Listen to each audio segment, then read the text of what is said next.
La région du Sahel est confrontée à d'immenses défis. Plusieurs pays y sont enclavés, ce qui limite leur accès aux marchés mondiaux. Cela augmente les coûts du commerce et freine le développement. Depuis des décennies, ces pays cherchent des voies d'accès viables à la mer. Le Maroc, avec sa longue façade atlantique, a proposé un plan audacieux. Ce plan vise à offrir au Sahel une porte d'entrée maritime directe. L'initiative, menée par le roi Mohamed VI, s'appelle l'Initiative Atlantique. Elle représente un pivot stratégique important pour le Maroc. Elle offre une véritable bouée de sauvetage à ses voisins enclavés comme le Mali, le Niger, le Burkina Faso et le Tchad. La promesse d'un accès facilité à l'océan Atlantique est très attrayante. Elle répond directement à leurs besoins économiques fondamentaux. La perspective de réduire les temps et les coûts de transport est un puissant incitatif. La perspective d'un corridor atlantique géré par le Maroc est séduisante. Elle suggère une nouvelle ère de coopération sud-sud. Cette initiative, c'est la création d'un nouvel écosystème économique. Cet écosystème pourrait favoriser une prospérité partagée et renforcer la stabilité régionale. Le monde entier est attentif pour voir si cette porte d'accès ouvrira vraiment un nouveau chapitre pour le Sahel. L'initiative atlantique a été officiellement annoncée par le roi Mohamed VI à la fin de 2023. Le roi a souligné l'engagement du Maroc en faveur de la solidarité africaine. L'idée de base, c'est de mettre à profit la position côtière stratégique du Maroc au bénéfice du Sahel. L'initiative vise à transformer les défis structurels en opportunités. Elle cherche à fournir aux États enclavés du Sahel un accès fiable à l'océan Atlantique. Cela implique le développement d'infrastructures importantes, notamment des ports, des routes et potentiellement des chemins de fer. Au-delà de la logistique, le Maroc vise à promouvoir une zone économique intégrée. Cette zone stimulerait le commerce et l'investissement et encouragerait les industries locales. Plusieurs pays du Sahel, dont le Mali, le Niger, le Burkina Faso et le Tchad, ont manifesté un vif intérêt. Leurs économies dépendent fortement de l'agriculture et des matières premières. Des voies d'exportation efficaces sont cruciales pour leur croissance. Le Maroc se positionne comme un partenaire fiable dans cette entreprise. Cette initiative représente un nouveau paradigme pour la coopération régionale. Elle marque une rupture avec la dépendance traditionnelle nord-sud. Le succès de l'initiative atlantique renforcerait l'image du Maroc en tant qu'acteur clé du développement africain.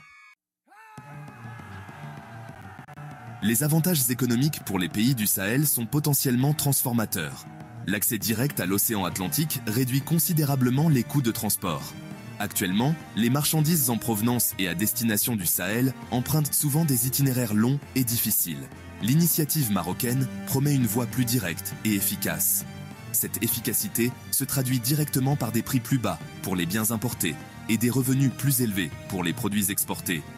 Des distances plus courtes vers un grand port comme Dakhla Atlantique, ça veut dire des temps de transit plus rapides. Une logistique améliorée peut attirer les investissements étrangers. Des infrastructures fiables peuvent rendre le Sahel plus attrayant pour les entreprises. Cela peut mener à la création d'emplois et à la diversification économique. L'initiative peut stimuler la croissance de nouvelles industries. L'accès au commerce maritime facilite l'importation de machines et de technologies. Il ouvre également des marchés d'exportation pour les produits manufacturés. Ça peut aider les pays du Sahel à monter en gamme dans la chaîne de valeur. La diversification des routes commerciales est un autre avantage clé. Le corridor marocain offre une alternative, réduisant la vulnérabilité. Cette autonomie est cruciale pour leur stratégie de développement à long terme. L'initiative atlantique renforce considérablement l'influence régionale du Maroc. En offrant une bouée de sauvetage économique vitale, le Maroc se positionne comme un partenaire indispensable pour les nations sahéliennes.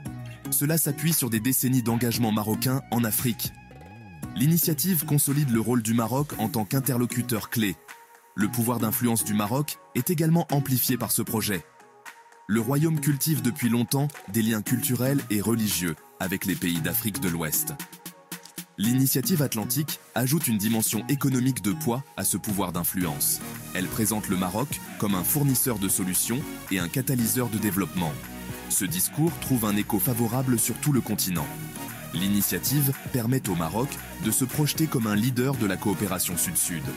Elle démontre un engagement en faveur de l'autonomie africaine et de la prospérité partagée. Ce rôle de leadership est important sur un continent qui cherche à réduire sa dépendance vis-à-vis des anciennes puissances coloniales. La stature du Maroc, comme acteur régional incontournable, est indéniablement en train de grandir. L'initiative atlantique du Maroc est plus qu'un simple projet d'infrastructure régionale. Elle comporte des implications géopolitiques importantes pour le continent africain. Elle représente une étape concrète vers une plus grande coopération sud-sud. L'initiative démontre que les pays africains peuvent mener des projets transformateurs. Cela nourrit un sentiment d'autonomie africaine et contribue au récit d'une Afrique en plein essor. Le projet a le potentiel de remodeler les schémas commerciaux et économiques en Afrique de l'Ouest et au-delà. En créant un nouveau corridor efficace vers l'Atlantique, il pourrait détourner les flux commerciaux et stimuler de nouvelles activités commerciales.